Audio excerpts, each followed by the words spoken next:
ਸਤਿ ਸ਼੍ਰੀ ਅਕਾਲ ਜੀ। ਦੇਸ਼ ਪ੍ਰਦੇਸ਼ ਦੇਖ ਰਹੇ ਸਾਰੇ ਦਰਸ਼ਕਾਂ ਦਾ ਬਹੁਤ ਬਹੁਤ ਸਵਾਗਤ। ਅੱਜ ਦਾ ਸ਼ੋਅ ਬਹੁਤ ਹੀ ਖਾਸ ਹੈ ਜੀ। ਜਿਹੜੇ ਬੱਚੇ ਕੈਨੇਡਾ ਜਾਣਾ ਚਾਹੁੰਦੇ ਨੇ, ਕਿਉਂਕਿ HSCRC ਮੈਂਬਰ ਦੀ ਕੰਪਨੀ ਸੀਮਾ ਵਿਆਨਾਈ ਦੀ ਕੰਪਨੀ ਮੈਕਰੋ ਗਲੋਬਲ ਨਾਲ ਅਸੀਂ ਗੱਲਬਾਤ ਕਰਨੀ ਹੈ ਅਤੇ ਕੋਸ਼ਿਸ਼ ਕਰਾਂਗੇ ਹਰ ਤਰ੍ਹਾਂ ਦਾ ਸਵਾਲ ਜਿਹੜਾ ਤੁਸੀਂ ਸਾਡੇ ਤੱਕ ਪਹੁੰਚਾਇਆ ਉਹ ਇਹਨਾਂ ਤੱਕ ਅਸੀਂ ਸਾਂਝਾ ਕਰ ਪਾਈਏ ਅਤੇ ਇਹਨਾਂ ਦਾ ਐਕਸਪੀਰੀਅੰਸ ਸਦਕੇ ਤੁਹਾਨੂੰ ਜਵਾਬ ਦੇ ਪਾਈਏ।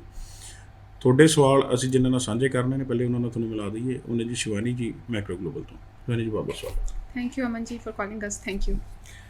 तो मैम शुरुआत तो इत्थों ही कर लीए जी। रिजल्ट्स ਨੂੰ ਲੈ ਕੇ ਕੀ ਕੁਝ ਚੇਂजेस, किन्ने % रिजेक्शन या ਜਿਹੜੇ अप्रूवल्स देखने को मिल रही हैं? देखिए Aman ji, I would say कि पिछले 2 हफ्ते जो हैं वो बहुत प्रोडक्टिव रहे हैं और PPRs आने शुरू हो गए हैं। फास्ट हैं PPR और हर प्रोफाइल, हर तरीके के बच्चों को जो है वो PPRs आ रहे हैं और रिफ्यूज़ल का रेशो ज़रूर कम हो गया है। तो ये एक बहुत ही अच्छा साइन है स्टूडेंट्स के लिए, एग्जिस्टिंग स्टूडेंट्स के लिए, फ्यूचर स्टूडेंट्स के लिए। लेकिन मैं साथ के साथ ये चीज़ ज़रूर ऐड कर दूं कि PPR उन्हीं स्टूडेंट्स के आए हैं जिनके वैक्सीनेशन सर्टिफिकेट अपलोडेड थे, दोनों वैक्सीन, चाहे फर्स्ट डोज, क्योंकि मेजॉरिटी ऑफ स्टूडेंट्स का भी फर्स्ट डोज ही कंप्लीट हुआ है, क्योंकि फर्स्ट और सेकंड के बीच में थोड़ा सा टाइम गैप है। सो प्लीज़ मेक श्योर कि जिन स्टूडेंट के एप्लीकेशन लगे हुए हैं वो एक बार प्लीज़ ये चीज़ देख लें कि उनके डॉक्यूमेंट्स अपलोडेड हैं, उनके वैक्सीनेशन सर्टिफिकेट अपलोडेड हैं या नहीं। सो PPR जो आई है वो उन्हीं स्टूडेंट की आई है और साइन यही है कि आगे ये रिज़ल्ट इसी तरीके से पॉजिटिव रहेगा, क्योंकि रीसेंट वेबिनार्स जो भी हुए हैं, जो भी सर्कुलर्स आए हैं, जो भी GC न्यूज़, GC कनाडा की जो भी न्यूज़ आई है वो सारी पॉजिटिव है। सो इसीलिए स्टूडेंट्स को अब थोड़ा सा फेयरलेसली रहना चाहिए, पेशेंट रहना चाहिए, पॉजिटिव रहना चाहिए, क्योंकि रिज़ल्ट अब पॉजिटिव ही आने वाला है। बिल्कुल जी। पहले तो ये थोड़ा जिहा एक हौसला कह लीए या पॉजिटिविटी कह लीए बच्चों च कंसलटेंट्स देखने को मिली जब PPRs होनियां शुरू हुई। पिछला जो 15 कुछ दिन का टाइम सीगा वो काफ़ी जोड़ा नामोशी भरिया रहा, क्योंकि बहुत ज़्यादा रिफ्यूज़ल देखने को मिली है। बट मैम अज रिजल्ट्स को लैके जो गल करिए, कोई भी प्रेडिक्शन नहीं हो सकती भी किहड़ी फाइल में वीज़ा मिल रहा है, किहड़ी नहीं मिल रहा। ओवरऑल 6 चों 5.5% ठीक ठाक अप्रूव हो जाता, ओवरऑल 7.5 90% नंबर वो रिफ्यूज़ हो जाता। हाँ जी अमन जी, आप बिल्कुल ठीक कह रहे हैं, क्योंकि जो रिफ्यूज़ल अभी 15 दिन पहले जो एक रिफ्यूज़ल का एक तरीके से बूम आया था, उसमें जो ब्रिलियंट प्रोफाइल्स थे उनको भी स्वीप किया गया, वीक प्रोफाइल्स को भी वीज़ा नहीं दिया गया। सबसे बड़ा सरप्राइज्ड चीज़ यही थी कि जो अच्छे प्रोफाइल्स थे, यहाँ तक कि 7 साढ़े 7 बैंड्स वाले बच्चे जिनके प्रोफाइल्स बहुत कॉम्पिटिटिव हैं, गवर्नमेंट कॉलेजेस यूनिवर्सिटीज़ के लिए केसेस लगे हैं, ऐसे केसेस को भी रिफ्यूज़ किया गया। So we need to understand कि वो एक टेम्परेरी फेज़ था, वो आफ्टर कोविड इफेक्ट जिसको हम कह सकते हैं वही चीज़ थी और उसी की वजह से रिफ्यूज़ल आया है। लेकिन पिछले 2 हफ्ते का जो रिज़ल्ट है वो बहुत ही डिफरेंट है, पॉजिटिव है। PPRs बैक टू बैक आ रही हैं, हर तरीके के स्टूडेंट्स की PPRs आ रही हैं। रादर 6 ओवरऑल एक मॉड्यूल में 5.5 बैंड्स वाले जो बच्चे हैं उनके PPRs भी आ रहे हैं। सो मैं ये नहीं कहूँगी कि जो वीक प्रोफाइल्स हैं उनके भी PPRs आएंगे या उनको भी पॉजिटिव वीज़ा मिलेगा। ऑब्वियसली एम्बेसी एक मास्टरमाइंड है। ਹੁਣ ਤਾਂ ਐਵੇਂ ਲੱਗ ਰਿਹਾ ਸੀ ਵੀ रैंडमली पिक हो रही हैं, चल भी ਇਹਨੂੰ वीज़ा दे दे, ਇਹਨੂੰ ਰਹਿਣ ਦੇ। सीरियसली रैंडमली ही पिक हो रही हैं, क्योंकि वी ऑल्सो हैव सीन कि जो कुछ पुराने फंसे हुए केसेस हैं उन पे अभी तक रिजल्ट नहीं दिया गया है, जो फ्रेश एप्लीकेशंस हैं उन पे रिज़ल्ट दिया गया है। सो ये स्टूडेंट्स का एक कन्फ्यूज़न भी है, उनके क्वेश्चंस भी हैं, लेकिन अल्टीमेटली आई हैव टू से कि जो कैनेडियन हाई कमीशन का जो एडमिनिस्ट्रेशन सेक्शन है वो बहुत ही ज़्यादा फास्ट ट्रैक है, वो एक्सप्रेस तरीके से काम कर रहे हैं ताकि स्टूडेंट्स के रिजल्ट्स जल्दी निकाले जाएँ। एंड कनाडा बहुत पॉजिटिव है और वीज़ाज़ जो हैं वो अब यही साइन है कि आने वाले इंटेक्स तक सही तरीके से वीज़ाज़ पॉजिटिव आते रहेंगे जी। सो ये खुशखबरी तो है जी, नाल दे नाल एक खुशखबरी हो रहा है, ਜਿਹੜੇ क्यूबेक ਦੇ ਰਿਜ਼ਲਟ ਸੀਗੇ ਉਹ ਵੀ ਆਊਟ ਹੋਣੇ ਸ਼ੁਰੂ ਹੋ ਗਏ। ਖਾਸ ਕਰ ਉਹਨਾਂ 10 ਕਾਲਜਾਂ ਦੇ ਜਿਨ੍ਹਾਂ ਨੂੰ ਸਸਪੈਂਡ ਕਰ ਦਿੱਤਾ ਗਿਆ ਸੀ CAQ ਨੂੰ ਲੈ ਕੇ, ਖਾਸ ਕਰ ਗਿਆ ਸੀ ਵੀ ਹਾਲੇ CAQ ਇਸ਼ੂ ਨਹੀਂ ਹੋਣੀ, ਉਹ 10 ਕਾਲਜਾਂ ਦੀ ਆ, ਉਹਨਾਂ ਦੇ ਰਿਜ਼ਲਟ ਵੀ ਆਉਣੇ ਸ਼ੁਰੂ ਹੋ ਗਏ जी। सर डेफिनेटली उनके रिजल्ट्स भी आना शुरू हो गए। हालांकि जो प्रोसेस है वो स्लो है, इतना ज़्यादा अभी उसका फ्लो नहीं है क्यूबिक वाले एप्लीकेशंस का। चलो डुबदे में तिनके का सहारा ही होता था, चलो कोई तो रिजल्ट आया। हाँ जी, लेकिन ये है कि जो रीसेंट वेबिनार IRCC का जो हुआ था उसमें ये चीज़ अनाउंस की गई थी कि with in 30 to 45 days cubic वाले स्टूडेंट्स को रिजल्ट्स आने शुरू हो जाएंगे। सो अगर आपकी प्रोफाइल्स कॉम्पिटिटिव हैं, आप पॉजिटिव वीज़ाज़ की होप रखिए, और otherwise you start working on your profiles to enhance your profile for the next intake जी। सो बिल्कुल जी। और खासकर वो बच्चे निराश ना होण ਜਿਹੜੇ ਚੰਗੀ ਪ੍ਰੋਫਾਈਲਾਂ ਲੈ ਕੇ ਰਿਫਿਊਜ਼ ਹੋ ਗਏ। ਤੇ ਉਹਨਾਂ ਬਾਰੇ ਮੈਂ ਜ਼ਰੂਰ ਚਾਹੂੰਗਾ ਇੱਕ ਵਾਰੀ ਚਾਨਣਾ ਪਾ ਦਿਓ कि ਉਹਨਾਂ ਲਈ ਹੋਪ ਜਿਹੜੀ ਹੈ ਹੋ ਸਕਦੀ है। हाँ जी अमन जी, हम बैक टू बैक उन स्टूडेंट्स को जो है वो ये गाइडलाइंस दे रहे हैं और इस शो के थ्रू भी बार बार उनको ये चीज़ हम कन्वे कर रहे हैं कि अच्छे प्रोफाइल्स का रेफ्यूज़ होना एक टेम्परेरी फेज़ था, बहुत छोटे से पीरियड के लिए ऐसा था, लेकिन इसका ये मतलब नहीं है कि आप क्वालिफाई नहीं करते। आप ज़रूर क्वालिफाई करते हैं, आप कॉम्पिटिटिव हैं। आप नेक्स्ट इनटेक के लिए नया ऑफ़र लेटर अरेंज कीजिए, डेफर्ड ऑफ़र लेटर अरेंज कीजिए और आप अपनी एप्लीकेशन को फिर से फाइल कीजिए एक नए GC की पोर्टल के through. Again I have to say half of your application is already done, क्योंकि आपके मेडिकल हो चुके हैं, आपका बायोमेट्रिक हो रखा है, GIC आपका ऑलरेडी कंप्लीटेड है। Just you have to arrange one new offer letter, deferred offer letter for January intake, और आप अपना एप्लीकेशन जितना जल्दी हो सकता है वो आप फाइल कीजिए। और ये चीज़ बिल्कुल ध्यान में रखें कि कोविड वैक्सीनेशन के सर्टिफिकेट्स आपकी एप्लीकेशन में ऐड होना एक प्राइमरी रिक्वायरमेंट है आज की डेट में, और आपको डेफिनेटली पॉजिटिव रिजल्ट्स मिलेंगे। ऑलरेडी एम्बेसी ने, हाई कमीशन ने पॉजिटिव रिजल्ट्स देना शुरू कर दिए। ਸੋ ਕਾਫੀ ਖੁਸ਼ਖਬਰੀ ਜਿਹੜੀ ਹੈ ਜੀ ਉਹ ਕੈਨੇਡਾ ਸਟੂਡੈਂਟ ਵੀਜ਼ਾ ਨੂੰ ਲੈ ਕੇ ਤਾਂ ਜ਼ਰੂਰ ਹੈਗੀ ਹੈ, ਬਟ ਨਾਲ ਦੀ ਨਾਲ ਥੋੜ੍ਹਾ ਜਿਹਾ ਧਿਆਨ ਦੇਣਾ ਪਏਗਾ ਵੀ ਹੁਣ ਅਪਲਾਈ ਕਿਤੇ ਤੋਂ ਕਰਨਾ ਹੈ, ਕਿਉਂਕਿ ਲਾਸਟ ਕੁਝ ਸਮੇਂ ਜੇ ਦੇਖੀਏ ICCRC ਮੈਂਬਰ ਨੂੰ ਕਿਤੇ ਨਾ ਕਿਤੇ ਤਵੱਜੋ ਦਿੰਦੇ ਨਜ਼ਰ ਆਉਂਦੇ ਨੇ ਕੈਨੇਡੀਅਨ ਹਾਈ ਕਮਿਸ਼ਨ ਵਾਲੇ। ਸੋ ਜ਼ਰੂਰੀ ਹੈ ਵੀ ਜੇ ਉਹਨਾਂ ਦੀ ਆਪਾਂ ਸਰਵਿਸ ਲੈ ਲਈਏ, ਥੋੜ੍ਹਾ ਜਿਹਾ ਔਥੈਂਟਿਸਿਟੀ ਵੀ ਹੋ ਜਾਂਦੀ ਹੈ, ਚੰਗੀ ਫਾਈਲਿੰਗ ਵੀ ਹੋ ਜਾਂਦੀ ਹੈ। ਬਾਕੀ ਡਿਸੀਜ਼ਨ ਤੁਹਾਡਾ ਆਪਣਾ ਹੈ, ਜੇ ਜੋ ਵੀ ਤੁਸੀਂ ਲੈਣਾ, ਬਟ ਜੋ ਗਾਈਡੈਂਸ ਆ ਉਹ ਇਹ ਹੈ ਉਹਨਾਂ ਵੱਲੋਂ ਵੀ ਮੈਂਬਰ ਜਿਹੜਾ ਤੁਹਾਡਾ ਉਹ ਰਜਿਸਟਰਡ ਹੋਣਾ ਚਾਹੀਦਾ ਕੈਨੇਡੀਅਨ ਗੌਰਮੈਂਟ ਨਾਲ।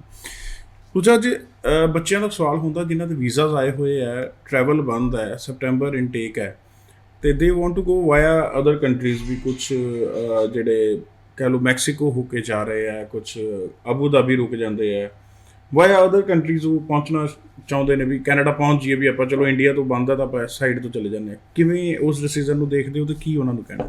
सर अमन जी, ऐसा कि आई वॉन्ट से कि वो एक सही रूट नहीं है। आपको जो भी रूट कन्वीनियंट लगता है आप ट्रैवल कर सकते हैं। आप बीच में किसी भी कंट्री में ट्रांजिट लेना चाहते हैं, जहाँ पे भी आपको हॉल्ट मिलता है, अल्टीमेटली आपका डेस्टिनेशन कनाडा है, आप कनाडा पहुँच जाएंगे।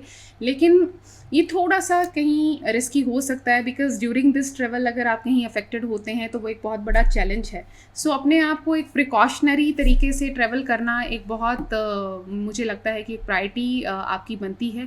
साथ के साथ आप चाहे दूसरे कंट्रीज़ में ट्रांजिट लेके ट्रैवल कर रहे हैं, थोड़ा लंबी आपकी फ़्लाइट बनती है, लेकिन मेक श्योर कि आप सेफ्टी मेजर्स जो हैं वो उनको फॉलो करें। आपके वैक्सीन के सर्टिफिकेट्स आप ज़रूर साथ में कैरी करें, जो रिक्वायर्ड डॉक्यूमेंट्स का सेट है। प्रॉब्लम सॉरी ये भी है, RT-PCR टेस्ट ਜਿਹੜਾ ਉਹ ਅਦਰ ਕੰਟਰੀ 'ਚ ਜਾ ਕੇ ਹੋਣਾ, हाँ ਆਪਣੇ ਵਾਲਾ ਵੈਲਿਡ ਹੀ ਨਹੀਂ ਗਿਣ ਰਹੇ।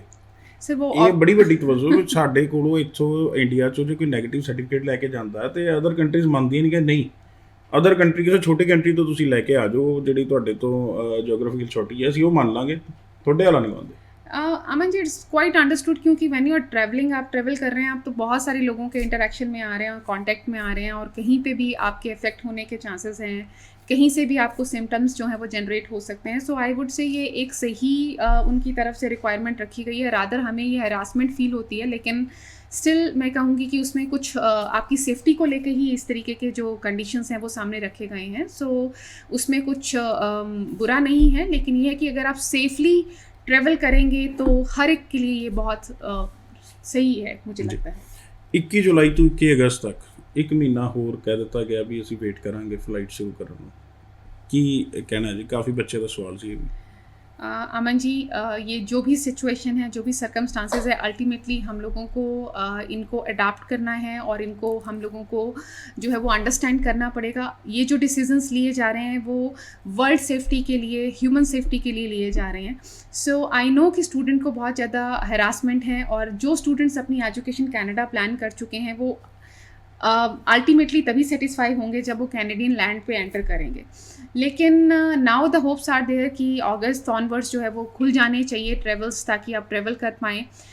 मिस्टर ट्रूडो की तरफ से इसी तरीके के साइंस आए हैं कि आगे इसको ओपन किया जाएगा। इवन विजिटर वालों के लिए भी इंडिकेशंस आए हैं, रादर टूरिस्ट विजिटर वालों के लिए भी उन्होंने ये कहा है कि सितंबर में एंट्रीज ओपन कर दी जाएंगी।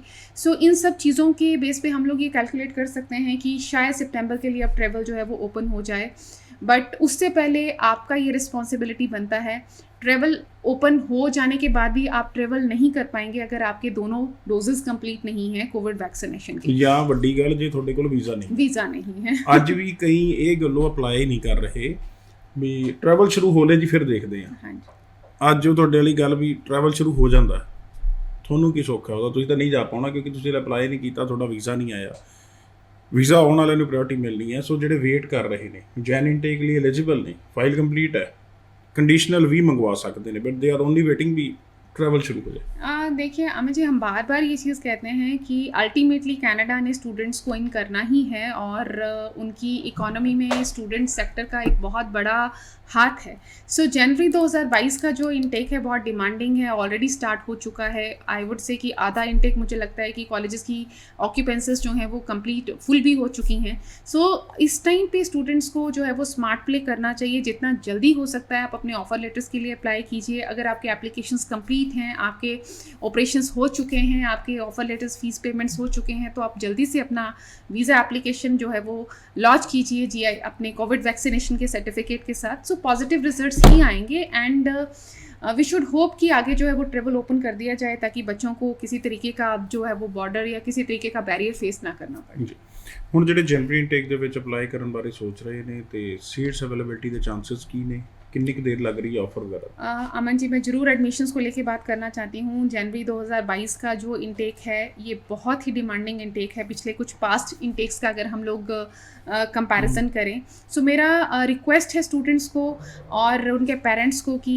This is the right time when you should initiate with your offer letters. जितना जल्दी हो सकता है आप अपने ऑफर लेटर्स को अप्लाई कीजिए। ग्रेड 12 के रिजल्ट्स भी आ चुके हैं, पार्शियल रिजल्ट्स आ चुके हैं, सो अब नया लॉट भी मार्केट में है। सो सही आपके लिए ये मेरा ओपिनियन है कि आप एक नॉलेजेबल एक लाइसेंस्ड कंसल्टेंट को अप्रोच कीजिए। आप हमें आके मिल सकते हैं, अपना फ्री असेसमेंट आप हमारे ऑफिस से आके ले सकते हैं। सो जितना जल्दी हो सकता है आप अपनी एप्लीकेशंस को प्रोसेस कीजिए। इस टाइम पे हर एक प्रोविंस में, हर एक कॉलेज यूनिवर्सिटी में सीट्स जो हैं वो हैं।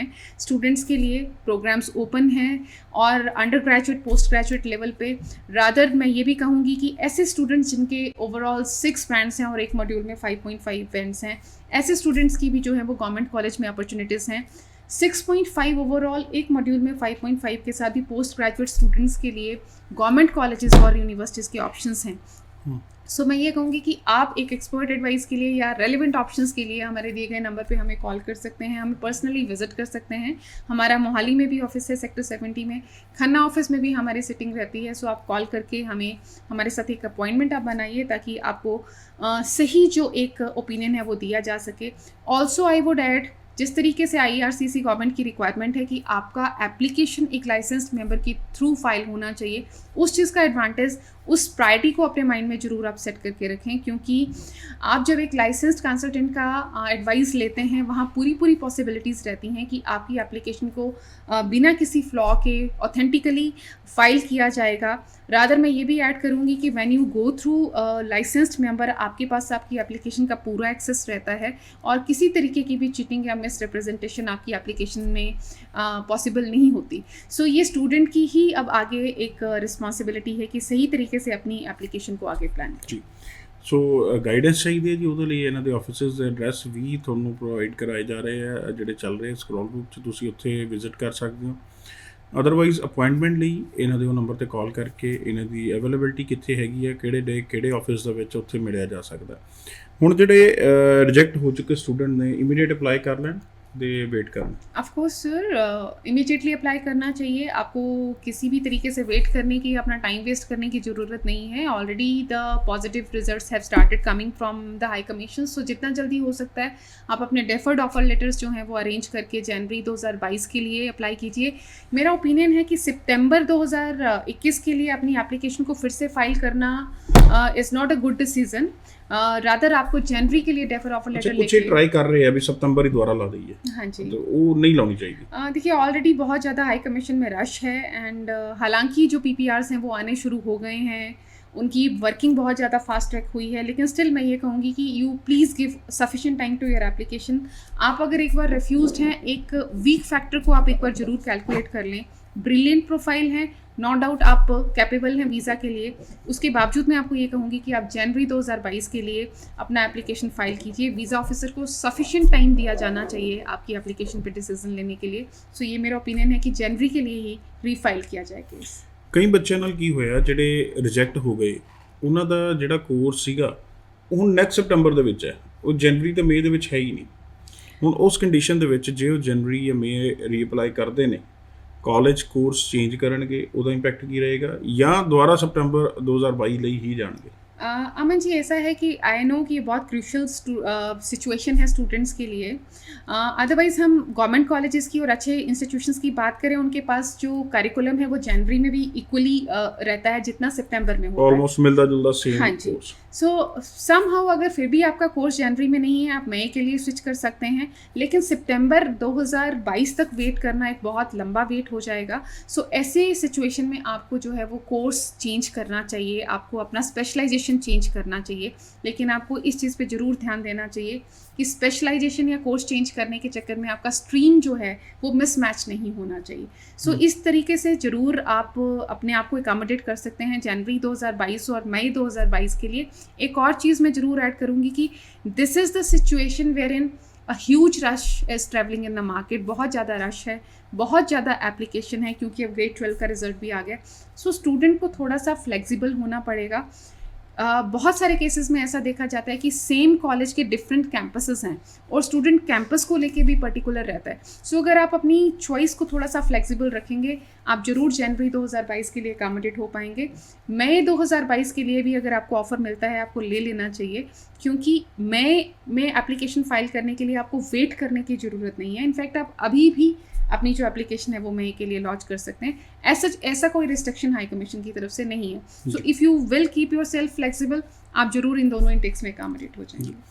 सो ਪੋਸੀਬਿਲਿਟੀ ਕਾਫੀ ਨੇ ਜੀ, ਬਟ ਉਹਦੇ ਲਈ ਤੁਹਾਨੂੰ ਇੱਕ ਐਕਸਪੀਰੀਅੰਸ ਕੰਸਲਟੈਂਟ ਦੀ ਲੋੜ ਹੈ। ਮੈਂ ਚਾਹੁੰਦਾ ਆਪਣੀ ਟੈਕਨੀਕਲ ਟੀਮ ਨੂੰ ਵੀ ਜਿਹੜੇ ਰਿਜ਼ਲਟਸ ਕੁਝ ਮੈਕਰੋ ਗਲੋਬਲ ਵੱਲੋਂ ਲਏ ਗਏ ਉਹ ਤੁਹਾਡੇ ਅੱਗੇ ਸ਼ੇਅਰ ਕਰੀਏ, ਤਾਂ ਕਿ ਸਟੂਡੈਂਟਸ ਜਿਹੜੇ ਵੀਜ਼ਾ ਲੈ ਚੁੱਕੇ ਨੇ ਇਹਨਾਂ ਦੇ ਥਰੂ ਆਪਣਾ ਐਕਸਪੀਰੀਅੰਸ ਸਾਂਝਾ ਕਰ ਸਕਣ। ਮਿਲਦੇ हैं कुछ बच्चे। Hello, my name is Gurleen. I belong to Lasara and I processed my visa application through Macro Global Services, and I'm very happy today because I received my visa for Canada and the services was very good, and I want to refer all the students to come here and process their visa application. And I want to say special thanks to Seema ma'am, Shivani ma'am and Sanjay sir and the whole staff. ਮੇਰਾ ਨਾਮ ਜਸਪ੍ਰੀਤ ਸਿੰਘ ਹੈ ਤੇ ਮੈਂ ਸਲਾਣੇ minute 'ਚ ਰਹਿਣਾ, ਤੇ ਮੇਰਾ ਨਾ ਵੀਜ਼ਾ ਇੱਕ ਵਾਰ ਰਿਫਿਊਜ਼ ਹੋ ਗਿਆ ਸੀ, ਤਾਂ ਕਰਕੇ ਮੈਂ ਮੈਕਰੋ ਗਲੋਬਲ ਤੋਂ ਆਪਣੀ ਫਾਈਲ ਲਗਵਾਈ ਫਿਰ ਦੁਬਾਰਾ, ਤੇ ਹੁਣ ਮੇਰਾ ਵੀਜ਼ਾ ਆ ਗਿਆ ਹੈ, ਤਾਂ ਕਰਕੇ ਮੈਂ ਬਹੁਤ ਖੁਸ਼ ਹਾਂ ਤੇ ਮੈਂ ਮੈਕਰੋ ਗਲੋਬਲ ਦੀ ਸਾਰੀ ਟੀਮ ਦਾ ਧੰਨਵਾਦ ਕਰਦਾ।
ਸੋ ਇਹ ਸੀਗੇ ਜੀ ਕੁਝ ਸਟੂਡੈਂਟ ਜਿਨ੍ਹਾਂ ਨੇ ਆਪਣਾ ਐਕਸਪੀਰੀਅੰਸ ਸਾਂਝਾ ਕੀਤਾ। ਜੈਨ ਦੇ ਵਿੱਚ, ਮਈ ਦੇ ਵਿੱਚ, ਸਪਟੰਬਰ ਦੇ ਵਿੱਚ ਇਹਨਾਂ ਵੱਲੋਂ ਸਰਵਿਸ ਚਾਹੀਦੀ ਹੈ ਤਾਂ ਇਹਨਾਂ ਦਾ ਕੰਟੈਕਟ ਕੀਤਾ ਜਾ ਸਕਦਾ ਹੈ।